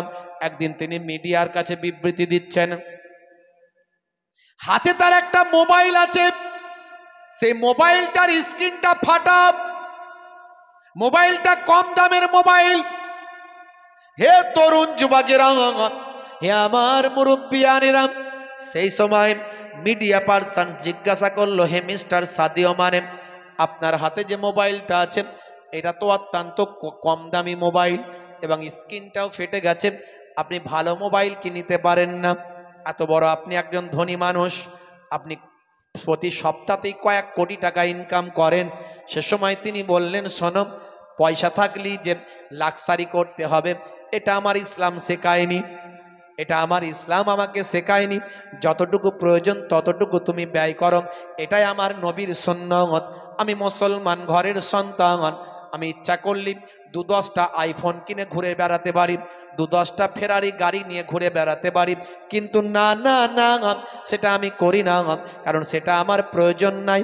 আমার ইসলাম বলেছে অতিরঞ্জিত জিনিস ইসলামে হারাম, অপচয় করা ইসলামে নিষেধ। কোরআন মাজিদ জানিয়েছে, ইন্নাল মুবাজ্জিরিনা কানু ইখওয়ানাশ শায়াতিন, অপচয় খরচাকারী হলো শয়তানের ভাই। হে তরুণ যুবকেরা, সাদিও মানে সেই সময় বলেছিলেন মোবাইলটা আমার কম দামি হতে পারে কিন্তু ভালো, স্ক্রিনটা পাল্টে দিলে আবার ঠিক হয়ে যাবে। ফেরারি গাড়ি আমার দরকার নাই, আমার নর্মাল গাড়ি প্রয়োজনের জন্য ঠিক আছে। আমি যে টাকাটা ইনকাম করি, এবার শুনুন সে টাকাটা কোন পথে খরচ করি। আমার দেশ হলো ভীষণ গরিব দেশ, আমি আমার দেশের আমার গ্রামটা হলো ওই শহর থেকে প্রায় 400 কিলোমিটার দূর। এই 400 কিলোমিটার দূরে আমার গ্রাম, সেই গ্রামটাকে আমি শহর বানিয়ে ফেলেছি। আজকে যান আমার গ্রামে গিয়ে চেক করে দেখুন, সেখানে আজকে হসপিটাল আছে, সেখানে আজকে বড় বিশ্ববিদ্যালয় আছে, সেখানে আজকে ডাকঘর আছে, সেখানে পোস্ট অফিস আছে, সেখানে আজকে বড় রেস্তোরাঁ আছে, সেখানে খেলার মাঠ আছে, সেখানে পড়াশোনার ব্যবস্থা আছে। আমার গরিব গ্রামটাকে আমি আমার অর্থে শহর বানিয়ে দিয়েছি। ইসলামে বলা হয়েছে অতিরিক্ত অতিরঞ্জিত খরচা করো না, তোমার খরচা দিয়ে মানুষের উপকার করো, মানুষের জন্য ব্যয় করো, শিক্ষার ব্যবস্থা করে যাও, দিনের এলেম যেন মানুষের কাছে পৌঁছে যায় এ ব্যবস্থা করে দাও। এটা হলো সাদকায়ে জারিয়া। সাদকায়ে জারিয়ার কাজটা আমি সাদিও মানে করার চেষ্টা করি। বুঝতে পারছেন ইসলামের মোটিভটা, অ্যাটিটিউডটা, টেন্ডেন্সিটা আমাকে ভাবতে হবে। হে তরুণ যুবকেরা, হে আমার বন্ধুরা, হে আমার মুরব্বিয়ানেরা, তাই বলি বাবা, বড় বড় ওয়াতার পণ্ডিতেরা আমার নবীর চরিত্রে তারা বদলে গেছে, কোরআন পড়ে তারা জীবনকে বদলে ফেলেছে, হাদিস পড়ে নবীর জীবন জিন্দেগি পড়ে নিজেদের জীবনকে পাল্টে ফেলেছে। এর আগে আমি অনেক বলার চেষ্টা করেছি, আপনাদের অনেক বলার চেষ্টা করেছি এর আগে। হে তরুণ যুবকেরা, হে আমার বন্ধুরা, শুনে রেখে দিন বাবা, জেনে রেখে দেন। এর আগে আমি অনেক বলার চেষ্টা করেছি। এই সমস্ত বড় বড় পণ্ডিতেরা আমার নবীর আদর্শে তারা মুগ্ধ হয়েছে। সেই নবী বলছেন, বাবা নামাজটা ছেড়ে দিও না, রোজাটা ছেড়ে দিও না বাবা, রোজা ছেড়ো না, নামাজ ছেড়ো না, জাকাতটা ঠিকভাবে ইউটিলাইজ করো। জাকাতের উদ্দেশ্য হলো গরিবি হাটাও, দেশ বাঁচাও। এ স্লোগান মানুষ দিয়েছে কিন্তু পালন করে না। ইসলাম যে স্লোগান দিয়েছে ইসলাম পালন করে। ইসলাম বলছে গরিবি হাটাও, দেশ বাঁচাও, অর্থাৎ জাকাত দিলে গরিবি দূর হয়ে যাবে। জাকাতটা তোমার প্রতিবেশীকে, একদম নিকট আত্মীয় গরিব মানুষকে তোমার জাকাতটা সঠিকভাবে দাও, যাতে করে সে ওই টাকাটাকে ব্যবহার করে সে বড় লোক হয়ে যাবে, সেও জাকাত দেনেওয়ালা হয়ে যাবে। আমরা জাকাত ঠিকভাবে দিই না। 1 লাখ টাকা জাকাত পড়লে 10,000 টাকা লুঙ্গি কিনে নিয়ে আসি, 5,000 টাকা লুঙ্গি কিনে নিয়ে এসে 3 দিন ধরে টোকন দিয়া লাইন দিয়ে শুধু বলে লুঙ্গি নিয়ে যা। আর ভালো করে মিডিয়ায় করে ছাড়ি, লোকে বলে ওরে বাপে কি জাকাত দিচ্ছে রে ভাই, 3 দিন ধরে লুঙ্গি দিয়ে শেষ হলো না এখনো।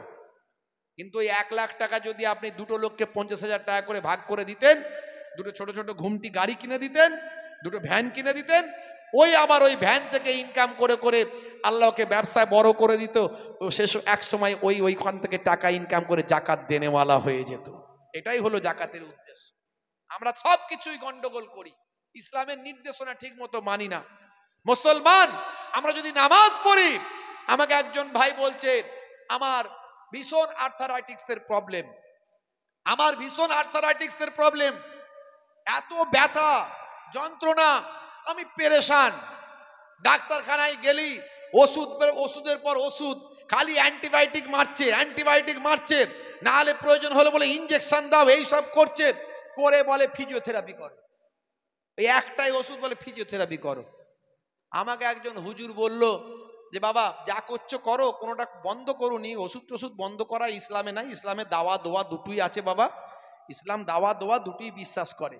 তো তুমি এক কাজ করো, ওষুধ ফষুধ যেমন খাচ্ছ খাও, নামাজটা দাঁড়িয়ে দাঁড়িয়ে ঠিকভাবে পড়ো, নামাজটা টাইমে টাইমে জামাতে গিয়ে ঠিকভাবে পড়ো।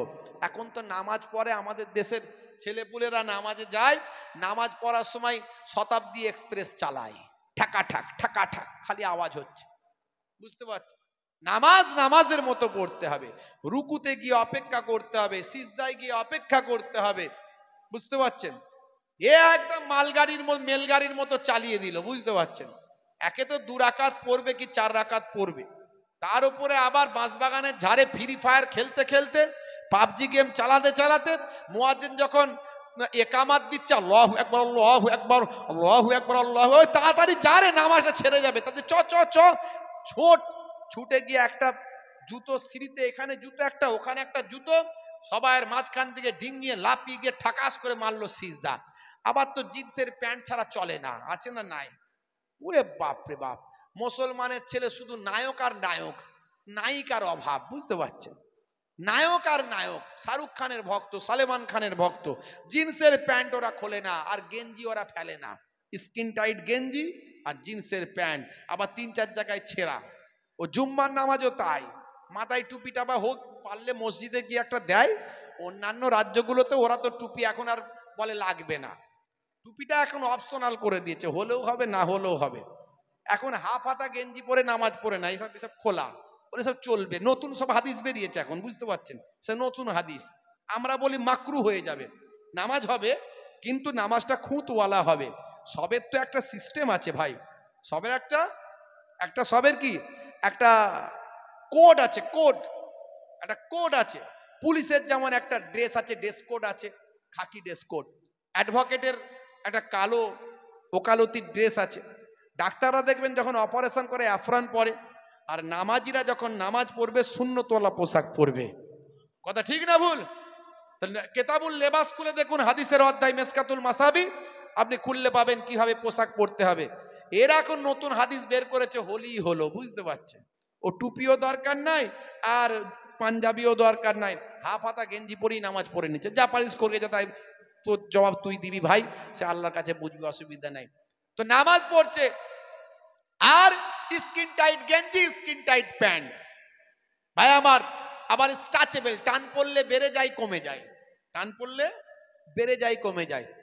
ও সপ্তাহে 2 রাকাত জুম্মার নামাজ পড়ে, ইমাম সাহেব যে আল্লাহু আকবার, ও তো না তওবা, না আপনার সানা, না কোনো কিছু নিয়ত করা, ও সব কিছু নাই। ওই ইমাম সাহেব যে আল্লাহু আকবার করছে, ও আল্লাহু আকবার, বুঝতে পারছেন। স্ট্রেচেবল প্যান্ট জামা গেঞ্জি, গেঞ্জি ওপর দিকে উঠে গেল, প্যান্ট নিচের দিকে নেমে গেল, পেছনের নামাজি শিয়ালদার বর্ডার দেখতে পেল, তার নামাজটা খারাপ হয়ে গেল, বুঝতে পারছেন। নামাজটা শিখতে হবে, জানতে হবে। ইমাম সাহেব, মাওলানা সাহেব আছে, যোগ্য আলেমরা প্রত্যেকটা মসজিদে আছে। এরপরে আমরা নামাজ কেন শিখবো না? এরপরে আমরা কেন দোয়া শিখবো না? এরপরে আমরা কেন কোরআন মাজিদ পড়তে পারবো না? কিসের লজ্জা? আল্লাহর কাছে যেতে হবে, মরতে হবে, মরতে হবে যখন, লজ্জা কিসের? শিখে মরো, কোরআনটা পড়ে মরো। কিন্তু বড় দুর্ভাগ্য, সব হবে, কোরআন পড়া হবে না। সব জানবো, সব বুঝবো, কিভাবে জমির জায়গার হিসাবটা বুঝতে হবে, ডাক্তারি হিসাব, অমুক হিসাব সব বুঝবো, ইমাম সাহেবের কাছে গিয়ে একটু কোরআনের হিসাবটা বুঝতে পারি না, বড় লজ্জা লাগে। এই বয়সে আবার কোরআন শিখবো? না না, করবেন না, শিখে নেবেন বাবা মা। নামাজের সময় হলে নামাজটা অবজ্ঞা করবেন না। ওয়াক্ত যে হলো ওযু করো, মসজিদে চলো, খোদার হুকুম পালন করো, নামাজটা পড়ো। ওয়াক্ত যে হলো ওযু করো, মসজিদে চলো, দিন রাতে 5 ওয়াক্ত নামাজ পড়লে পাবে ভাই জান্নাত। জোরে হবে না? ফজরের সময় হলে মসজিদে যাও তুমি চলে, থেকো না বিছানায় শুয়ে, খোদা দেন রহমত ঢেলে। জোরে হবে না? আমাকে ওই ব্যক্তি বললেন, হুজুর আমি ওষুধপত্র খাচ্ছি ঠিক আছে, কিন্তু সেভাবে আমি ফায়দা এরকম পাচ্ছিলাম না। আমাকে ওই ফিজিওথেরাপি করাচ্ছে, এই করাচ্ছে, ওই করাচ্ছে, ওই যতক্ষণ ততক্ষণ হচ্ছে, কিন্তু আমি 5 ওয়াক্ত নামাজ যেদিন থেকে ঠিকভাবে পড়া শুরু করেছি, আমার আস্তে আস্তে আর্থারাইটিসের ব্যথা অনেক কমে গেছে। টাইমে ঠিকঠাক ভাবে নামাজটা যদি আপনি পড়েন, আপনার শরীরের ব্যথা যন্ত্রণা অনেক কমবে ইনশাআল্লাহ। এর থেকে ভালো ব্যায়াম কিছু হতে পারে না। ফজরের সময় হলে মসজিদে যাও তুমি চলে, থেকো না বিছানায় শুয়ে, খোদা দেন রহমত ঢেলে। জোহরের সময় হলে কাজটা দাও তুমি ছেড়ে, কিছু সময় দাও নামাজে, সফলতা আসবে চলে।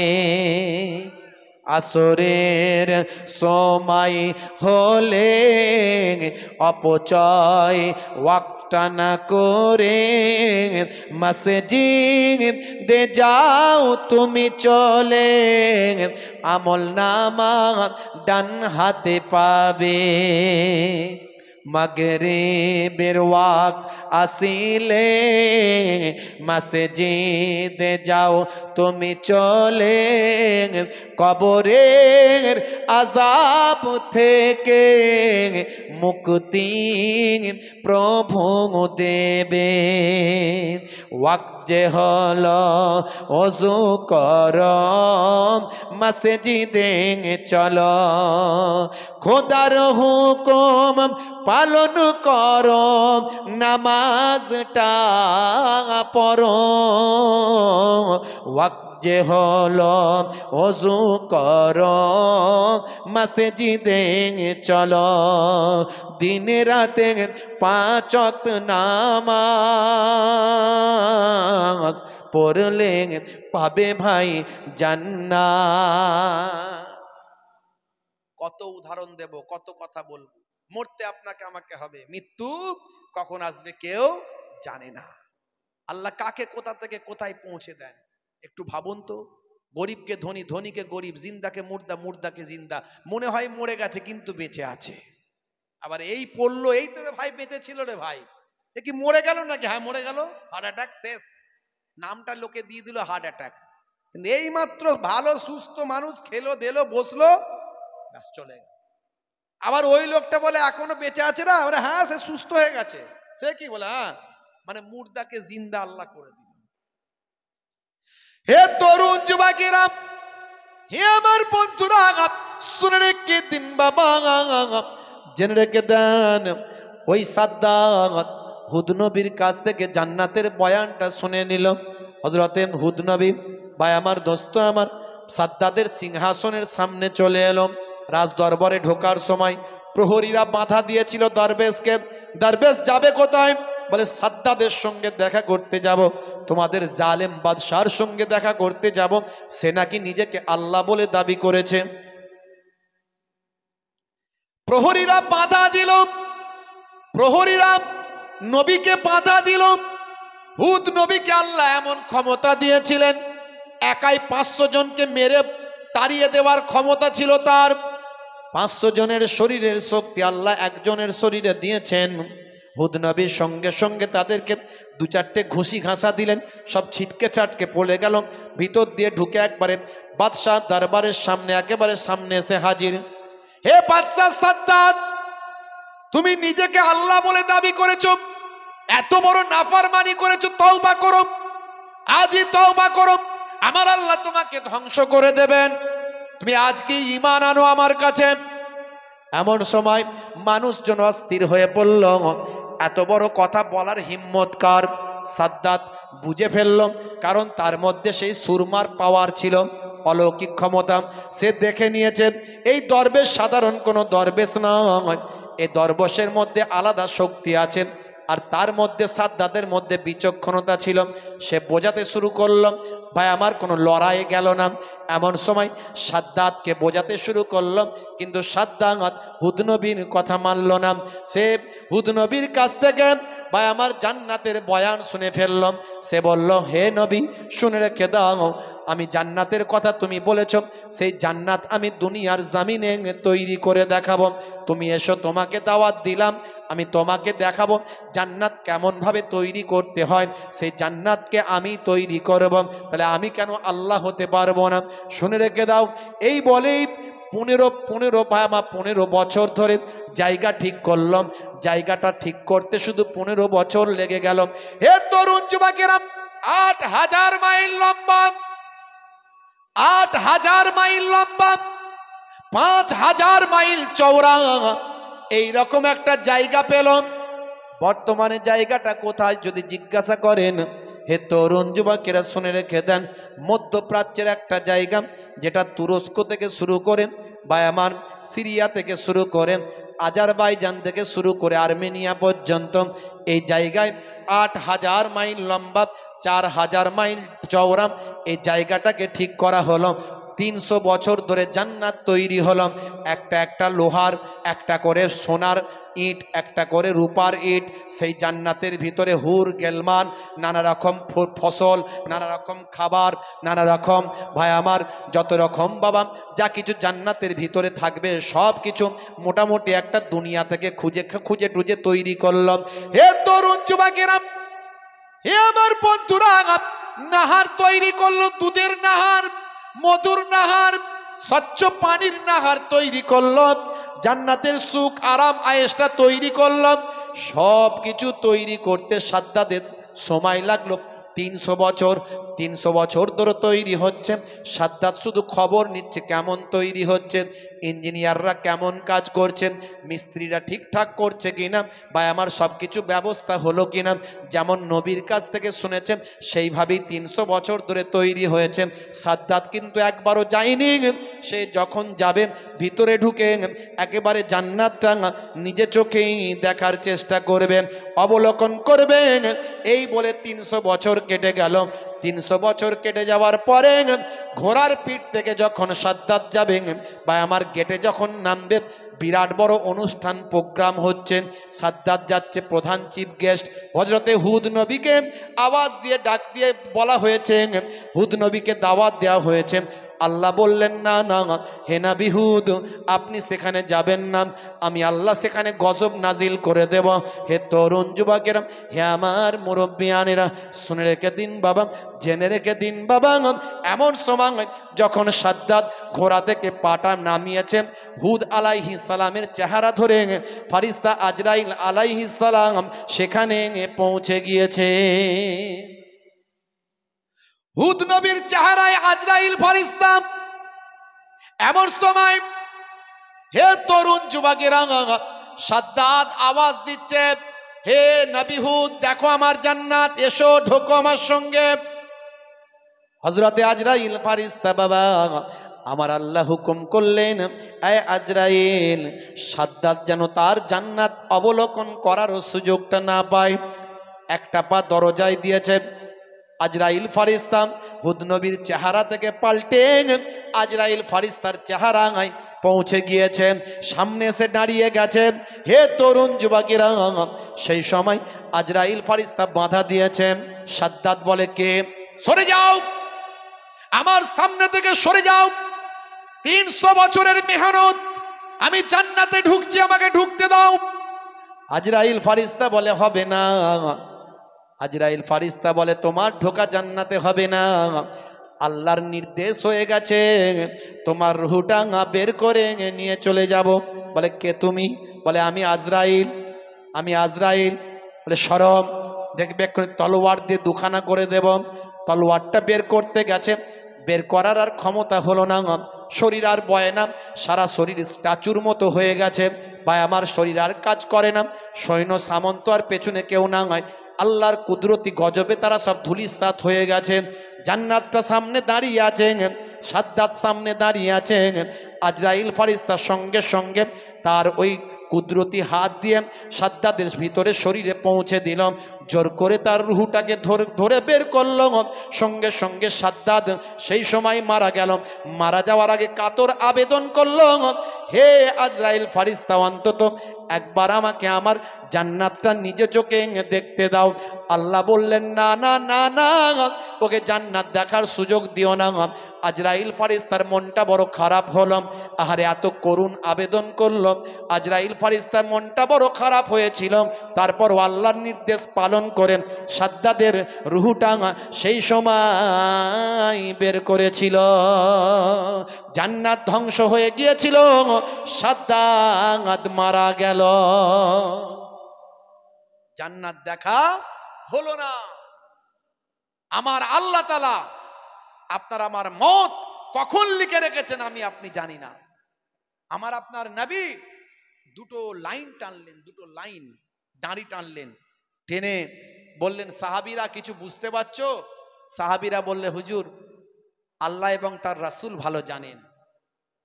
কত সাহাবীরা নবীকে মহাব্বত করতেন, নবী নবী করে পাগল, সব সময় বলতেন নবীর কদমে আমাদের নিজেদের জান, আমাদের বাপ মায়ের জান কোরবান হয়ে যাক। আর এখনকার উম্মত বেরিয়েছে নবী আমাদের মতো মানুষ, নবীকে তুচ্ছ মনে করে, আমাদের মতো মানুষ মনে করে। বুঝতে পারছেন? আর সাহাবীরা সব সময় বলতেন আমাদের জান, আমাদের বাপ মায়ের জান আপনার কদমে কোরবান হয়ে যাক। নবীর জন্য তারা জীবন দেওয়ার জন্য প্রস্তুত থাকতেন। আর আমরা কতটা নবীকে ভালোবাসি। মৌলবী कहता है নবী हम जैसा है, कहां मौलवी कहां नबी, कहां मौलवी कहां नबी। नबी दूध वाले, मौलवी सूद वाले, नबी नूर वाले, मौलवी खाक वाले।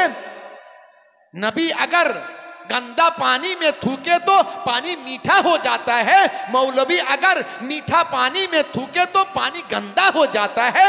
मौलवी अगर अपना दोस्त से मिलने जाए तो वो मुलाकात है, नबी अगर अपना महबूब से मिलने जाए तो वो मेराज है। कहां नबी कहां मौलवी, मौलवी कहता है नबी हम जैसा है।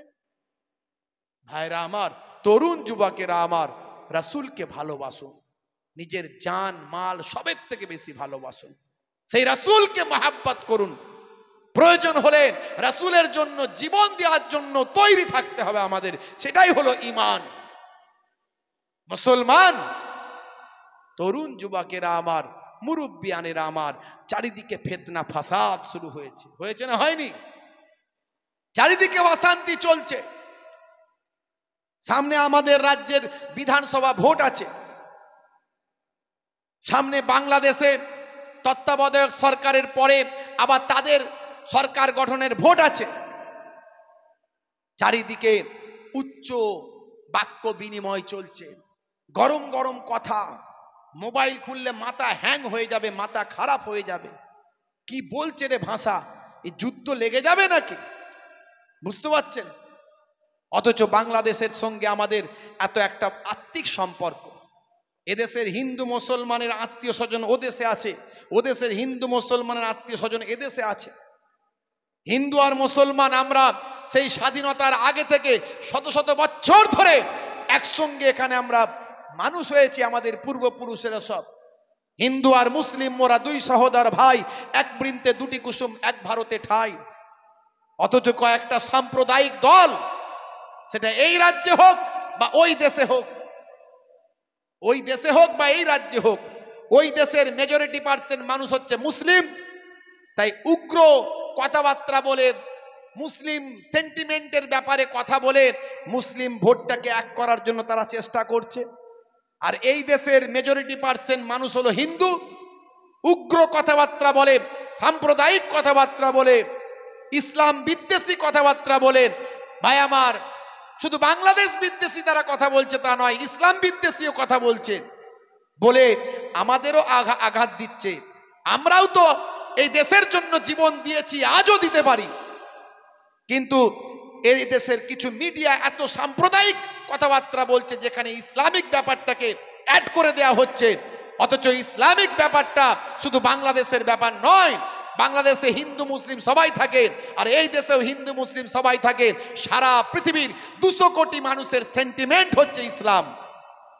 সেই ইসলাম নিয়ে কথা বলে দিচ্ছে, ইসলামিক অমুক, ইসলামিক তমুক, এইসব কথা বলে এখানের মেজরিটি পার্সেন্ট মানুষকে তারা ঐক্যবদ্ধ করে ভোটের রাজনীতি করার চেষ্টা করছে। আমি বলবো এতে কখনো সফলতা আসবে না। ওটা একটা রাষ্ট্র আর আমাদের রাজ্যটা একটা রাজ্য। ওদের এগেনস্টে যা কিছু কথা বলার দরকার ভারত সরকার সেটা বলতে পারে। এখান থেকে একজন কোন নেতা আং বাং তাং বকলে কিছু হবে না। যত ভোট বাড়ছে তত এই সব উত্তপ্ত কথা বিনিময় হচ্ছে। আবার দেখা যাচ্ছে মুর্শিদাবাদে আবার বাবরি মসজিদ হবে। একজন নেতা হুমায়ুন কবির সাহেব তিনি বলেছেন বাবরি মসজিদ হবে। বুঝতে পারছেন? সে কথা শুনে আবার একজন মহারাজ বলছেন 6-7টা নাকি মুর্শিদাবাদে রাম মন্দির হবে। 6-7টা রাম মন্দির, একটা বাবরি মসজিদ করে বলেছে 6-7টা রাম মন্দির হয় বলেছে। বুঝতে পারছেন? এত মন্দির মসজিদ করে সাধারণ মানুষগুলোকে বোকা বানানো হচ্ছে, আর নেতারা মনে মনে হাসছে। দেখেছিস এরা কেমন খাচ্ছে, শুধু এরা কেমন মন্দির মসজিদের কথা বললি খুশি। এরা মসজিদ করবো বলেছে, মুসলমানরা ফুলে ব্যাং আমাদের মসজিদ হবে, ওরে বাপ রে বাপ, আমরা বিরাট খুশি। আরে মসজিদ হলে তো কিছু ভিখারি ইনকাম হবে নাকি? মসজিদের সামনে কিছু ভিখারি বসবে, দাও বাবা দাও, বাকি আর কারো কিছু হবে না। আচ্ছা, নামাজ পড়ার আমাদের কি অভাব আছে জায়গা? হ্যাঁ, আমাদের মসজিদের অভাব আছে? কিছু মন্দির হলে দেখবেন কিছু ভিখারি সেখানে গিয়ে ইনকামের একটা রাস্তা পাবে। আমি বলি যে মাননীয় হুমায়ুন সাহেব, আপনি বাবরি মসজিদ করতে চেয়েছেন, যদিও বাবরের নাম দিয়ে করতে চেয়েছেন। বাবর, হুমায়ুন, আকবর এরা আমাদের দেশের জন্য ক্ষতিকারক ছিল না, ক্ষতিকারক ছিল ইংরেজরা। ইংরেজরা এদেশ থেকে নিয়ে বিদেশে পাচার করে দিয়েছে, এ তথ্য পাওয়া যায়। কিন্তু মোগলরা এসেছিল এদেশ থেকে নিয়ে পাচার করার জন্য, কিন্তু এদেশে এসে দেশকে ভালোবেসে এখানেই রয়ে গিয়েছিল। এদেশের মাল বিদেশে নিয়ে যায়নি, বরং এদেশকে অনেক কিছু দিয়েছে। মোগলরা দিয়েছে তাজমহল, মোগলরা দিয়েছে লালকেল্লা, মোগলরা দিয়েছে ফতেপুর সিক্রি, মোগলরা দিয়েছে ভাই আমার বিরাট বড় বড় ইউনিভার্সিটি, বিরাট বড় বড় ভাই আমার গবেষণা কেন্দ্র মোগলরা আমাদের দেশকে সাজিয়ে দিয়েছে। বুঝতে পারছেন? তাই আমি বলবো যে আপনি বাবরি নাম দিচ্ছেন, দিন, অসুবিধা নাই। কারণ ইসলামে কোনো মসজিদ কোনো জবরদখল করা জায়গায় যদি কেউ করে, সেটা মসজিদ আর থাকে না। বাবরি মসজিদ ভাঙা হয়েছিল বা ভেঙেছে, এখনো ওই রকমই অবস্থায় আছে। বাবরি মসজিদ ভেঙে যে মাটির সঙ্গে মিশিয়ে দিয়েছে, এ কথাটা সত্য নয়, এটা অসত্য কথা। এবং বাবরি মসজিদের ওই জায়গাতেই ভেঙে দিয়ে সেখানে মন্দির হয়েছে, এটা অসত্য, এটা সত্য নয়। অন্য জায়গায় মন্দির হয়েছে, ওটা ওই রকমই আছে। আল্লাহ যেই জায়গায় একবার মসজিদ বানিয়ে দেন, কিয়ামত পর্যন্ত কবুল হয়ে যায়। আর মসজিদ যদি জবরদখল জায়গায় কেউ করে, সেটা অন্য কাউকে ভাঙতে হবে না, মুসলমানরাই ভেঙে দেবে, কারণ সেখানে নামাজ পড়লে নামাজ হবে না। কথা ঠিক না বল? আর সুপ্রিম কোর্টের রায়ও আমরা দেখেছি, আস্থার ভিত্তিতে রায় হয়েছিল, কোনো প্রমাণ করতে পারেনি যে ওই বাবরি মসজিদের তলায় কোনো মন্দির ছিল বা কোনো রকম কোনো পরিকাঠামো ছিল, প্রমাণ করতে পারেনি। পরবর্তীকালে আস্থার ভিত্তিতে রায় হয়েছিল বলে সুপ্রিম কোর্ট এ রায় দিয়েছিল। তার দ্বারাই তাহলে প্রমাণ হয় বাবর কোনো মসজিদ ভেঙে, মন্দির ভেঙে মসজিদ করেছেন, এটা প্রমাণ হয়নি। সেক্ষেত্রে আপনি বাবর আমাদের দেশের জন্য অনেক কাজ করেছেন, আপনি বাবরের নাম দিয়ে মসজিদ তৈরি করতে পারেন। কিন্তু আমি বলবো হুমায়ুন সাহেব, অনেক মসজিদ আমাদের দেশে আছে, নামাজি কি করে বাড়বে এটা চেষ্টা করুন। বরং মসজিদ তৈরি না করে এই পিছিয়ে পড়া একটা জেলা মুর্শিদাবাদ, এখনো ডেভেলপমেন্ট অনেক দরকার, সেখানে হসপিটাল করুন, সেখানে বড় ইউনিভার্সিটি করুন, এই সমস্ত কর্মক্ষেত্রের জায়গাগুলো করুন। মন্দির যত বাড়বে, মসজিদ যত বাড়বে, ভিখারিদের কিছু ইনকাম হবে। কিন্তু ধর্মপ্রাণ মানুষ ধর্ম পালন সঠিকভাবে যদি করত, পৃথিবীটা সুন্দর হয়ে যেত। কথা ঠিক না ভুল? কারণ কোন ধর্মপ্রাণ মানুষ অন্য ধর্মকে আঘাত করতে পারে না। আর আজকে দেখুন কি চলছে। তাই আমি বলবো, কোন রকম ফাঁদে পা দেবেন না, চক্রান্তে জাল বেছানো হয়। যত ভোট এগিয়ে আসবে, কখনো দেখবেন কোরআন পড়ানো হচ্ছে, নবীকে নিয়ে কুরুচিকর মন্তব্য করা হয়েছে, এই সব দেখলে হই হই করে পথে নেমে পড়বেন, টায়ার জ্বালাবেন, পথ অবরোধ করবেন, এই করবেন, হই করবেন, সেই করবেন। আরে ওটাই চাই। ওগুলো করলেই ওদের ভোটটাকে এক হবে, ওইগুলো করলেই লোককে দেখাবে, দেখো মুসলমানরা কত উগ্র, কত বাজে, এদের বিরুদ্ধে ব্যবস্থা নিতে হবে, আমাদেরকে ঐক্যবদ্ধ হয়ে এই দলটাকে তুলতে হবে। বুঝতে পারছেন তো? এই ফাঁদ ওরা ফেলতে চাই, ফাঁদে পড়বেন না। আমি বলবো আইন আছে, প্রশাসন আছে, আমাদের রাজ্য এখনো অনেক ভালো। আমি অন্যান্য রাজ্যে প্রোগ্রামে যাই তো, খোঁজ খবর নিই, জানি তো। আপনারা এই দেশে এই রাজ্যে আছেন, মনে মনে অনেকে ভাবে হয়তো, বুঝতে পারছেন? আমি বলছি না সব ঠিক আছে, সব ঠিক নাই, কিন্তু তুলনামূলক বেটার দেন, তার থেকে ভালো। অন্যান্য রাজ্যের ভিতরের খবরগুলো নেবেন, দেখবেন কি চলছে, বুঝতে পারছেন? তা আমাদের এখানে আইন প্রশাসন তুলনামূলক, আমি তুলনামূলক বলছি, তবুও ভালো। আমাদের এখনো আস্থা রাখতে হবে, ঐক্যবদ্ধ থাকতে হবে এবং সাম্প্রদায়িক শক্তির বিরুদ্ধে আমাদেরকে গণতান্ত্রিক পদ্ধতিতে রুখে দাঁড়াতে হবে। বলুন ইনশাআল্লাহ। ভাইরা আমার, বিদায় নেব। যাওয়ার আগে একটুখানি আমি বলবো আপনাদেরকে, এই কালেকশন যেটুকু আপনারা দিয়েছেন আলহামদুলিল্লাহ, আমার পূর্বে মোহতারাম হজরত মৌলানা হেজবুল্লাহ কুঞ্জি সাহেবের হাতে আপনারা দিয়েছেন। তো আমি আপনাদের কাছে একটু অনুরোধ করব, যদি আপনারা মনে করেন মুসাফির হালাতে আপনাদের খেদমতে এসেছি, মুসাফিরের দোয়া কবুল হয়। দাওয়াতুল মাজলুমে, দাওয়াতুল মুসাফিরে, দাওয়াতুল ওয়ালিদে আলা ওয়ালাদিহি, তার মধ্যে একটা হলো মুসাফিরের দোয়া কবুল হয়। আর আপনাদের পীরের ঘরের আওলাদ, আর বলো না, আপনাদের পীরের ঘরের আওলাদ দুই দরবারের মেহমান হয়ে এসেছি, দুই দিক থেকে। হ্যাঁ, দুই দিক থেকে কুরাইশ খানদানের চিটে ফুটা রক্ত আমার শরীরে আছে, আমি গুনাহগার অধম। একটুখানি আপনাদের খেদমতে বলছি, বাপ, এই জান্নাতের বাগানে এই পাক মাহফিলের জন্য আপনারা টাকা পয়সা দিয়েছেন, একটু চাল আলু বলবেন মেহমানদারির জন্য, 25 কেজি চাল বলবেন। এতগুলো মানুষ মেহমানদারির জন্য একটু ব্যবস্থা যদি করেন। ইব্রাহিম নবী মেহমানদারি বড় পছন্দ করতেন। মেহমান না এলে তিনি রোজা রাখতেন, এলে তিনি একসঙ্গে খেতেন। আমার নবীর সুন্নত মেহমানদারি করা। বানি ইসরাইল যুগে একজন বায়ামার মহিলা 12 বছর গোনা করেছিল, বিপদে পানি, কুকুর বিপদে পড়েছিল, একটা কুকুর পিপাসার সময় একটা কুকুরকে কুয়া থেকে পানি তুলে কষ্ট করে খাওয়ানোর কারণে 12 বছরের গোনা ওই মহিলার মাফ করেছিলেন আল্লাহ। তাই এই মেহমানদারির জন্য 25 কেজি চাল একটু আছেন বলতে পারেন হাত তুলে, 500 টাকা বলতে পারেন, 25 কেজি চাল। মাশাআল্লাহ, আমার বাপজি জনাব মিজানুর ইসলাম সাহেব 25 কেজি চাল, জোরে বলুন মারহাবা।